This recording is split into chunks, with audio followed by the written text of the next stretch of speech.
বাহিৰা কিতাপৰ পঢ়ুৱৈৰ সংখ্যাটো চাই আমি এতিয়া মানে কিতাপ কমাই দিবলৈ মানে বাধ্য হ'লোঁ মানে। তাৰ পৰিৱৰ্তে আমাৰ স্কুল কলেজৰ কিতাপ বা ষ্টেচনাৰী এনেকুৱা বস্তুখিনি ৰাখিবলৈ মানে বেছি আশা কৰিবলগীয়া হ'ল মানে।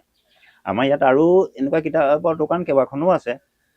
এখন পূবেন গ্ৰন্থাগাৰ, এইখন বাৰু আমাৰ মাজুলীৰ প্ৰথম মানে কিতাপৰ দোকান আমাৰ কৰ্ণাবাৰীত। তাতেই প্ৰথম মানে কিতাপ মানে আছিলে। বিশেষকৈ স্কুল কলেজৰ কিতাপখিনি মানে বেছি পাইছিলে আৰু বাহিৰা কিতাপো আছিলে অলপ। আৰু তেওঁলোকেও এতিয়া বাহিৰা কিতাপখিনি প্ৰায়ে নাই মানে, ক'ৰবাত দুই এখনহে আছে। স্কুল কলেজৰ কিতাপখিনিয়ে ভালকৈ ৰাখে মানে। তেনেকুৱা এজন আমাৰ কলেজৰ মুখতো এখন আছে, তাতো সেই স্কুল কলেজৰ কিতাপহে পায় বা ষ্টেচনাৰী বস্তুখিনিয়ে পায়, বাহিৰা কিতাপ নাপায়। এই ব্লক তিনিআলি আইলেণ্ডৰ কাষত এখন কিতাপৰ দোকান আছে, তেওঁ স্কুল কলেজৰ উপৰিঞ্চি বাহিৰা কিতাপো অলপ ৰাখে বাৰু, কিন্তু কম। এতিয়া পঢ়ুৱৈৰ সংখ্যাটোৰ অনুপাতে আমি কিতাপবোৰ ৰাখিবলগীয়া হ'ল আৰু আগৰ তুলনাত ইমান বাহিৰা কিতাপ বেছি ৰাখিব নোৱাৰা হ'লোঁ। কাৰণ এনেই আহি যেতিয়া বিক্ৰী নহ'লে কমাই থাকে পইচাটো, তাৰ সলনি স্কুল কলেজ বা ষ্টেচনাৰী বস্তুখিনি আনিলে আমাৰ অলপ চলি থাকে আৰু।